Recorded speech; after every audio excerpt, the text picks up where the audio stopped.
ಪುಟ್ಟು ತನ್ನ ಅಪ್ಪ ಅಮ್ಮ ಮತ್ತು ಅಜ್ಜ ಅಜ್ಜಿಯರೊಂದಿಗೆ ವಾಸಿಸುತ್ತಿದ್ದ. ಅವನಿಗೆ ಸೂಪರ್ ಹೀರೋಗಳೆಂದರೆ ಬಹಳ ಪ್ರೀತಿ. ಅವನಿಗೆ ಅವರ ಶಕ್ತಿ, ಧೈರ್ಯ ಹಾಗೂ ಅವರ ಸಹಾಯ ಮನೋಭಾವ ಬಹಳ ಇಷ್ಟವಾಗುತ್ತಿತ್ತು. ಅವನು ಮನೆಯಲ್ಲಿ ಒಬ್ಬನೇ ಮಗುವಾಗಿದ್ದರಿಂದ ಬಹಳ ಹಠಮಾರಿಯಾಗಿ ಬೆಳೆದಿದ್ದ. ಯಾರ ಮಾತನ್ನೂ ಕೇಳುತ್ತಿರಲಿಲ್ಲ.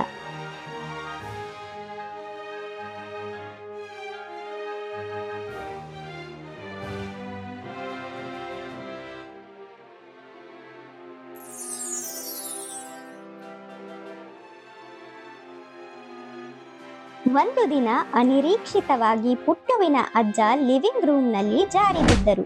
ಸಹಾಯ ಮಾಡುವ ಬದಲು ಪುಟ್ಟು ಅಲ್ಲಿಯೇ ನಿಂತು ಜೋರಾಗಿ ನಗಲು ಪ್ರಾರಂಭಿಸಿದನು.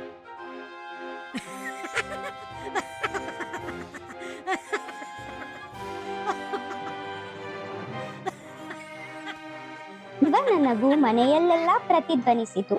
ಇದನ್ನು ಕೇಳಿ ಪುಟ್ಟುವಿನ ತಾಯಿ ಓಡೋಡಿ ಬಂದು ಬೇಗನೆ ಅಜ್ಜನಿಗೆ ಸಹಾಯ ಮಾಡಿದಳು. ಆದರೆ ಅವಳು ಪುಟ್ಟುವನ್ನು ನೋಡಿದಾಗ ಅವಳಿಗೆ ಬಹಳ ಬೇಸರವಾಯಿತು.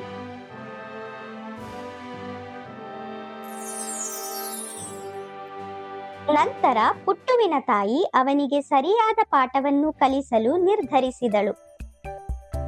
ಪುಟ್ಟು, ನಿಂಗೆ ಸೂಪರ್ ಹೀರೋ ಅಂದ್ರೆ ಯಾಕಷ್ಟಿಷ್ಟ? ಅವರೆಲ್ಲ ತುಂಬಾ ಕೂಲ್, ಅವ್ರಿಗೆಲ್ಲ ತುಂಬಾ ಶಕ್ತಿ ಇದೆ. ನಿನ್ ಅಜ್ಜ ಕೂಡ ಸೂಪರ್ ಹೀರೋ, ನಿಂಗ್ ಗೊತ್ತಾ? ಅಜ್ಜನ, ಆದ್ರೆ ಅಜ್ಜಂಗ್ ಯಾವ್ದು ಪವರೇ ಇಲ್ಲ.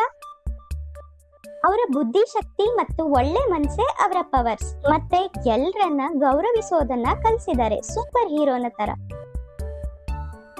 ಹೌದಾ? ಅದ್ ಹೇಗೆ?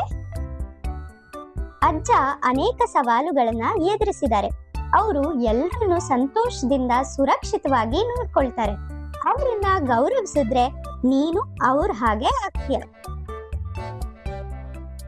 ಹಾಗಾದ್ರೆ ನಾನು ಎಲ್ರಿಗೂ ಸಹಾಯ ಮಾಡಿ ಗೌರವಿಸಿದ್ರೆ ಅಜ್ಜನ್ ತರ ಸೂಪರ್ ಹೀರೋ ಆಗ್ಬೋದಾ? ಹೌದು ಪುಟ್ಟು, ನೀನು ನಿನ್ನಲ್ಲಿರೋ ಪ್ರೀತಿ ಹಾಗೂ ಗೌರವ ಅನ್ನೋ ಸೂಪರ್ ಪವರ್ನ ಬಳಸಿದ್ರೆ ನೀನು ಕೂಡ ತಾತನ್ ತರ ಸೂಪರ್ ಹೀರೋ ಆಗ್ಬೋದು. ಆಗ ಎಲ್ರೂ ನಿನ್ನ ಪ್ರೀತಿಯಿಂದ ಗೌರವಿಸ್ತಾರೆ.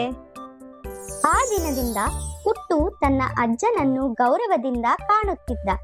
ನಿಜವಾದ ಸೂಪರ್ ಹೀರೋಗಳು ಕೇವಲ ಟೋಪಿಗಳು ಮತ್ತು ಮುಖವಾಡಗಳನ್ನು ಹೊಂದಿರುವವರಲ್ಲ ಎಂದು ತಿಳಿದುಕೊಂಡ. ನಿಜವಾದ ಸೂಪರ್ ಹೀರೋಗಳೆಂದರೆ ಅವರು ದೀರ್ಘಕಾಲ ತಮ್ಮ ಒಳ್ಳೆ ಗುಣದಿಂದ ಎಲ್ಲರನ್ನೂ ರಕ್ಷಣೆ ಮಾಡುವವರು ಎಂದು ಅರಿತುಕೊಂಡ. Hit like, share and subscribe.